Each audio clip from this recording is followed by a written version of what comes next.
이 사건은 2005년 3월 20일 영국 옆에 있는 아일랜드에서 일어났어요. 이날이 아일랜드의 큰 명절인 성 패트릭의 날이래. 축제가 열린 거지. 4세기 브리튼의 선교사고요.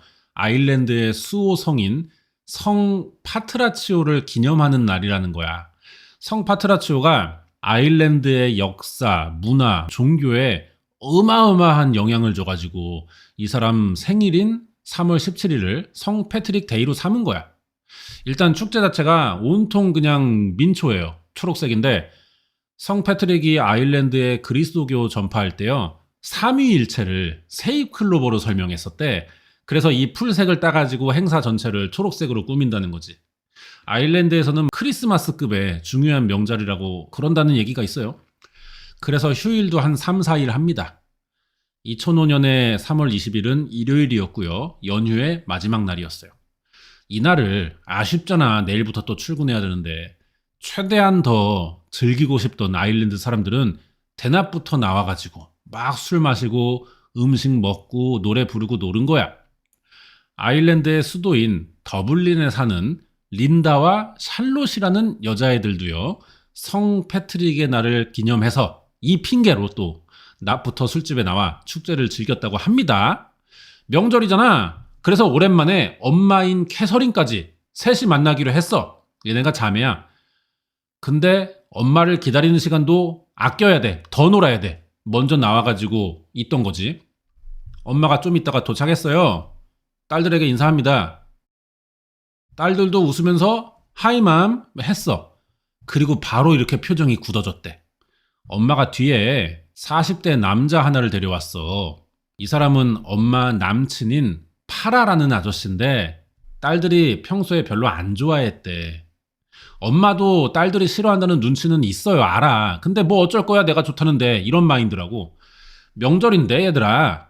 다 같이 모이는 게 좋지 않겠니? 그러면서 별로 신경도 안 쓰고 합석을 합니다. 린다랑 샬롯은 좀 불편한데 또 여기서 또 싫은 소리 해봐야 오랜만에 만났으면서 엄마 체면도 있고 좀 적당히 맞춰줘 보기로 했어요. 성 패트릭의 날이니까. 근데 또 막상 술 들어가고 몇 마디 섞어보니까 괜찮네? 나름 괜찮은 분위기예요. 그러다 저녁이 됐어. 2차 가재. 2차 장소는 엄마인 캐서린이 따로 사는 더블린의 시내 아파트입니다. 여기서 넷이 밤새 술 마셨고요. 파라 아저씨가 생각보다 또 괜찮은 면도 있다. 둘이 얘기하면서 이렇게 보낸 거야. 그리고 나서 한 열흘 지나거든요. 2005년 3월 30일 아침. 여기가 더블린 시내 외곽에 있는 강다리야. 여기를 동네 남자가 개 데리고 똥 누키려고 데리고 나왔는데 자기도 거의 매일 나오는 곳이고 뭐 여기 드문드문 사람들 지나가는 길이기도 해요.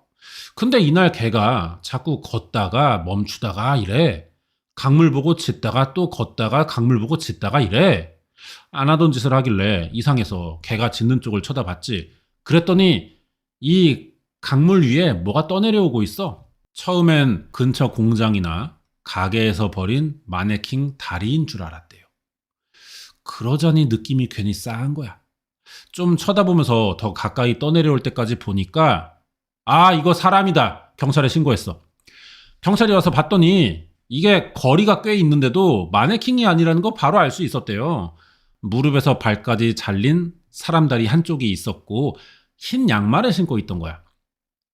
토막난 다리가 강물에 떠다니다가 발견됐다는 거는 지금 몸통이나 뭐 팔, 머리 같은 다른 부위는 이 강 어딘가에 있거나 뭐 가라앉았거나 그럴 거 아니야. 바로 인력 투입해서 물속 수색합니다. 그랬더니 검정 비닐봉다리 7개가 나오는데 다 남성으로 보이는 시신들이었다고. 토막살인이 일어난 거야 이게. 시신은 옷을 입고 있었는데요. 특이한 게 며칠을 수색해도 피해자의 머리랑 주지는 못 찾았습니다. 이것만 따로 다른 데 유기했을 가능성이 있어요. 그리고 유독 머리랑 이 주지였다는 점에서 범죄의 성격이 약간 좀 집착 내지는 소유 또는 이 남자에게 여자 문제가 있어. 뭐 바람을 폈다든지, 뭐 헤어지자고 했다든지. 그래서 이런 걸 좀 복수하는 여성의 범죄지 않을까. 좀 이런 개념으로 볼 수가 있거든요. 일단 토막 시신으로 발견된 이 남자, 그럼 누구냐는 건데, 시신 발견 한 달이 지났지만 아직 신원 파악이 안 됐어요. 물속에 오래 있어서 지문이 훼손됐고, 머리는 없으니까 뭐 치과 기록, 머리카락을 이용한 DNA 검사도 안 돼. 그나마 눈으로 확인할 수 있는 거는 아프리카계의 40대 흑인 남자라는 거 정도? 살인사건 수사의 첫 단계가 피해자의 신원 파악이잖아. 이것부터 막히니까 뭘 할 수가 없어. 결국 언제 들어올지 모를 제보에 의존합니다. 피해자 신체 특징과 입고 있던 옷을 신문으로 공개했어요. 그러니까 또 제보가 금방 와.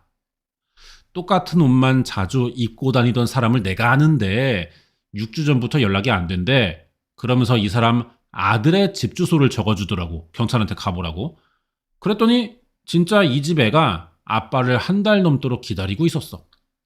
약간 이상한 건 그런데도 실종된 사람의 행실이 안 좋은 건지 몇 주째 연락 안 되는 걸 아는데 주변에서 아무도 신고를 안 해줬다는 거예요. 그냥 단순히 술 먹고 어디 취해서 길거리 떠도나 보다 정도로만 생각했고 사실 별로 찾고 싶지도 않았대. 사이가 안 좋은가 봐 다. 경찰은 이 아들의 DNA를 채취해서요. 피해자랑 비교해 봅니다.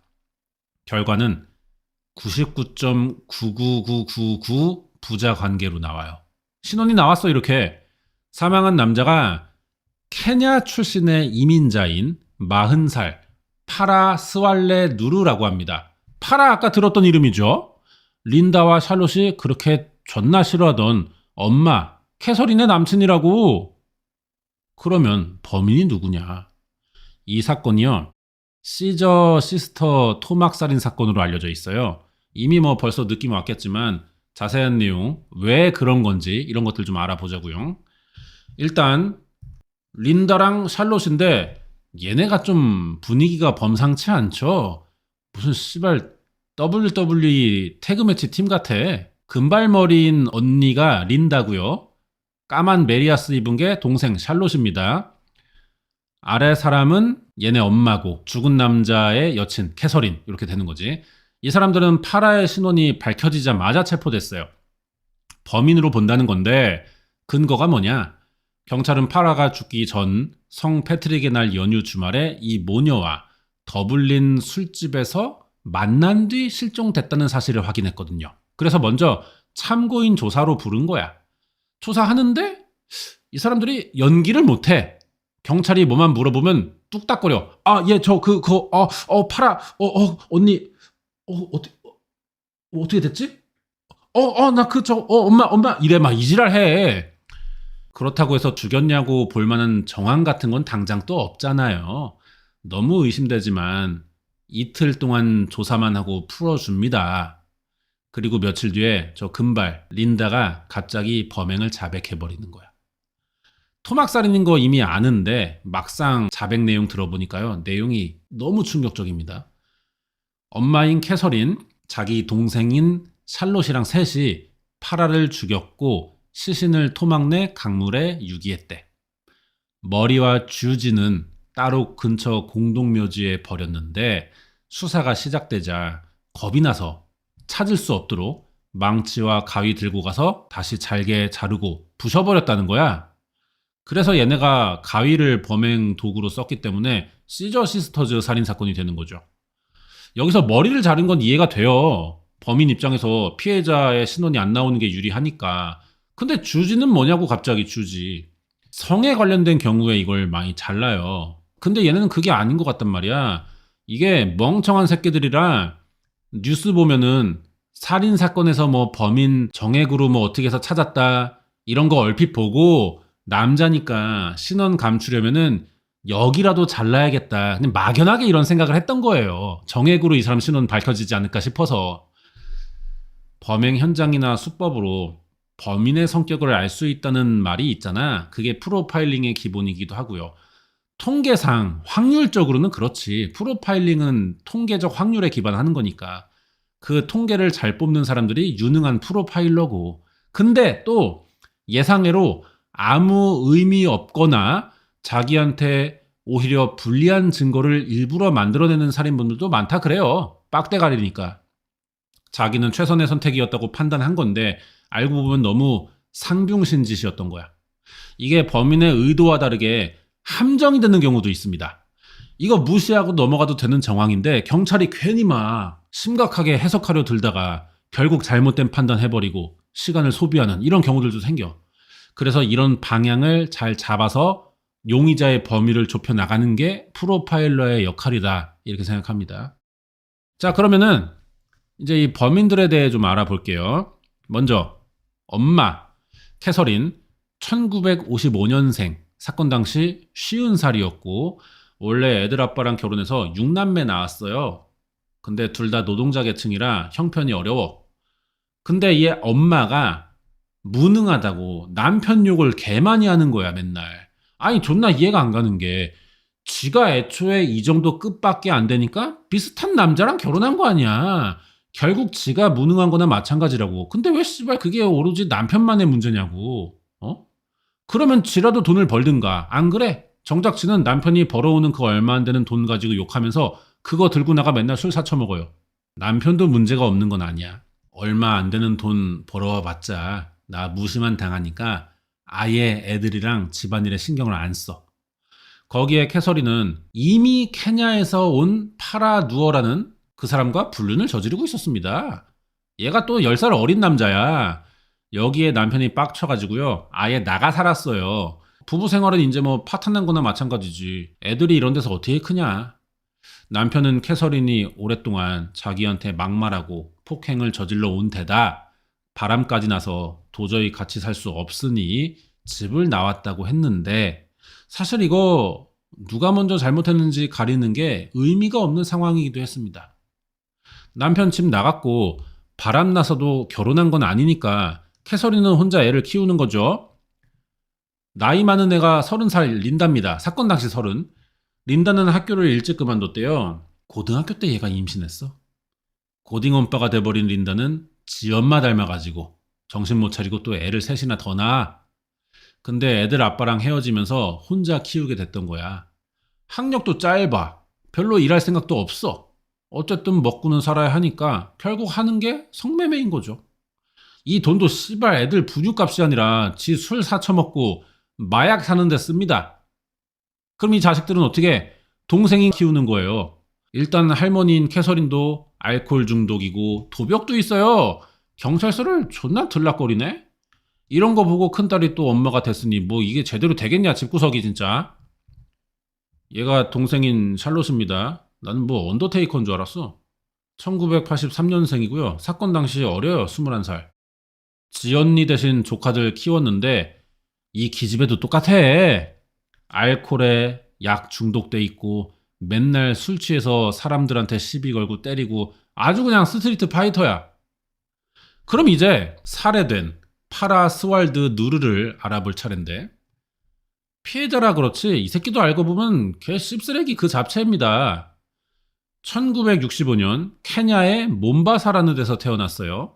30살에 아일랜드로 이민 갑니다. 근데 이게 정상적인 방법으로 한 이민이 아니야. 소말리아 사람으로 위장했어요. 내전으로 가족이 모가디슈에서 죽었고 혼자 겨우 빠져나와가지고 망명하고 싶다. 그래가지고 아일랜드에 들어온 새끼라고 이게. 시작부터가 구라야. 근데 알고 보니까 가족이 멀쩡히 살아있어 케냐에. 구락관계 들키면 어떻게 돼요? 추방되잖아요. 그럴 위기에 있었거든. 여기에 우리 이 파라파라 게이는 어떻게 했냐?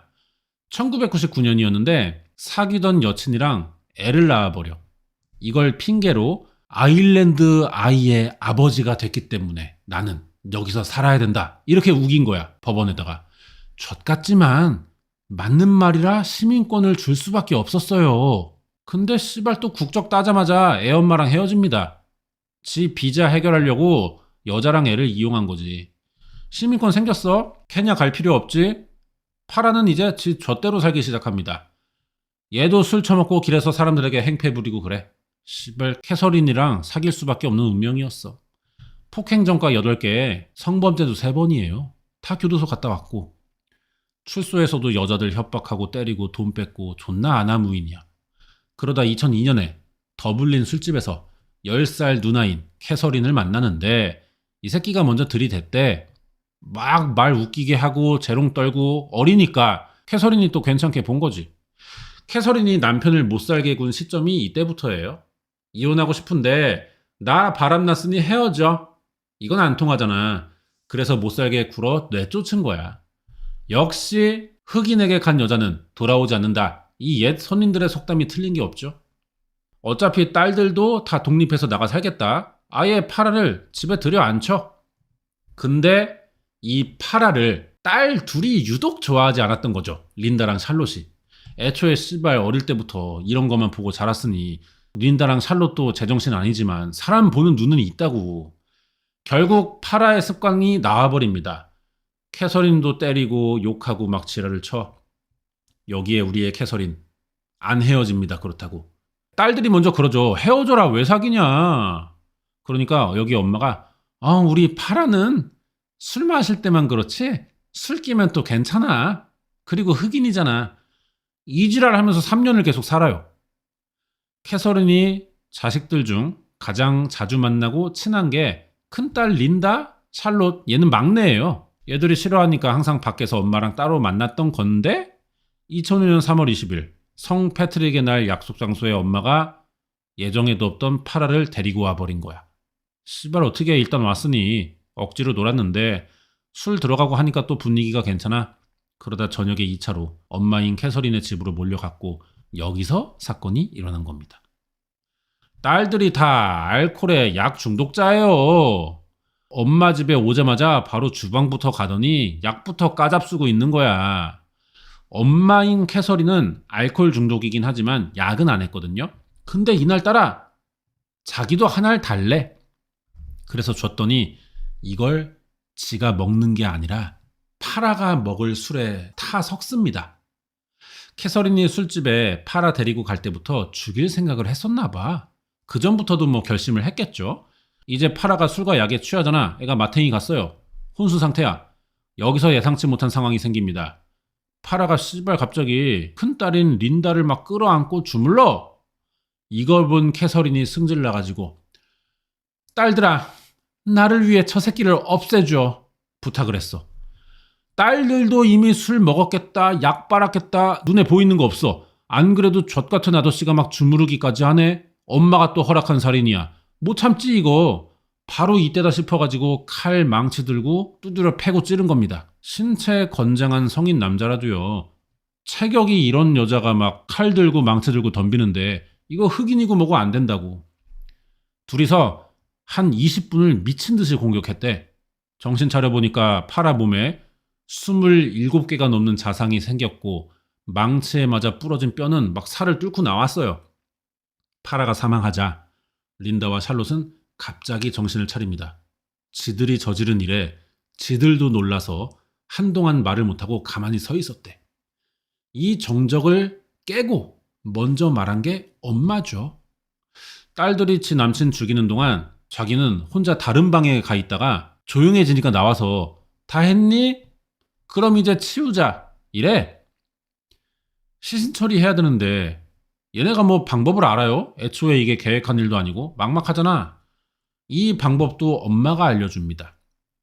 토막 내가지고 강가에 버리고 신원 확인 못하게 머리랑 주지는 따로 잘라서 땅에 묻재. 시키는 대로 했는데 이게 금방 되는 일이 아니죠. 한 5시간을 했어요. 봉투 7개에 나눠 담았고 외곽 강가에 버렸어. 머리와 주지는 따로 캐서린이 공동묘지 들고 가서 혼자 파묻습니다. 근데 봉다리가 풀렸는지 다리 한 짝이 물에 떠오른 거야. 이게 발견되면서 수사가 시작된 거고요. 뉴스를 본 캐서린은 겁이 났어요.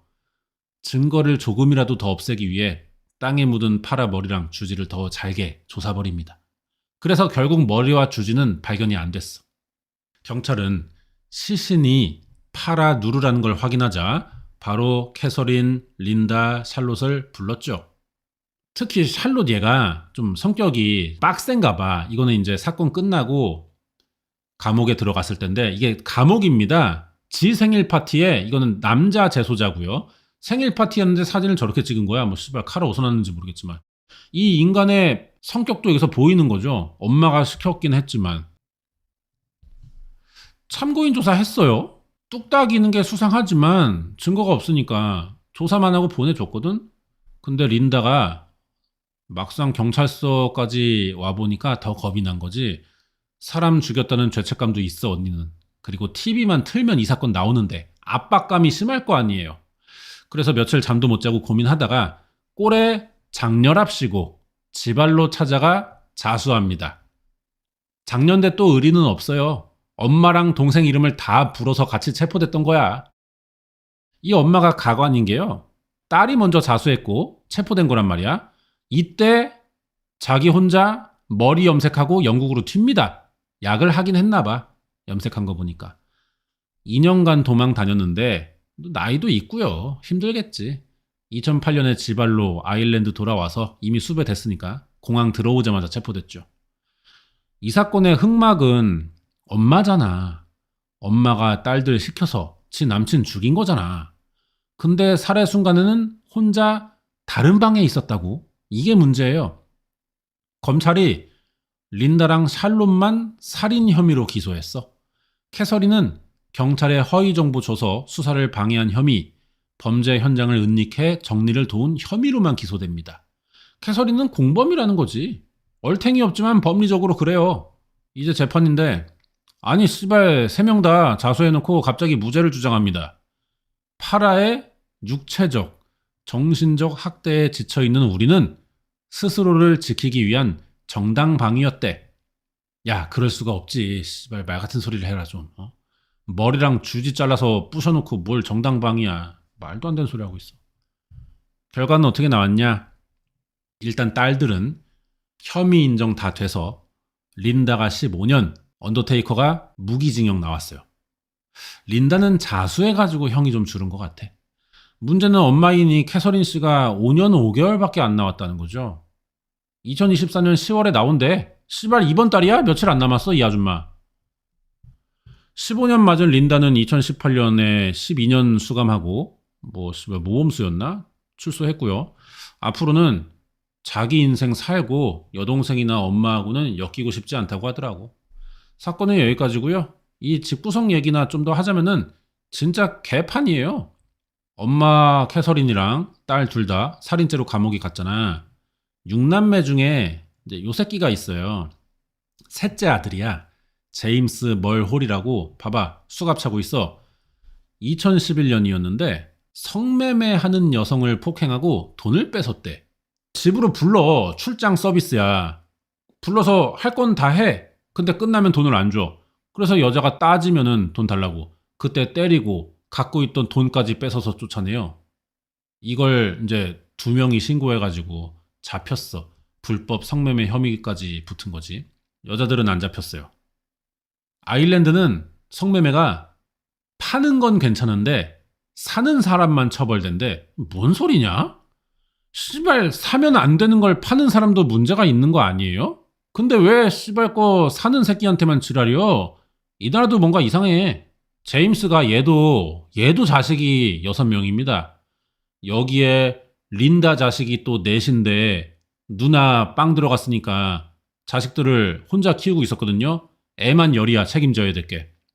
돈이 필요해서 어쩔 수 없이 범행을 저질렀던 거라고 한 봐달라고 했는데 짤 없이 5년 맞았습니다. 그리고 흑막인 캐서린의 진짜 남편인 사람이잖아요. 멀홀. 아내의 딸 둘이 살인죄로 잡혀갔으니까 안 그래도 속이 썩는데 온 나라에 자기 얼굴이랑 이름도 다 팔렸어. 취재되면서. 여기에 못 참고 2005년에 목숨을 끊었대요. 씨발.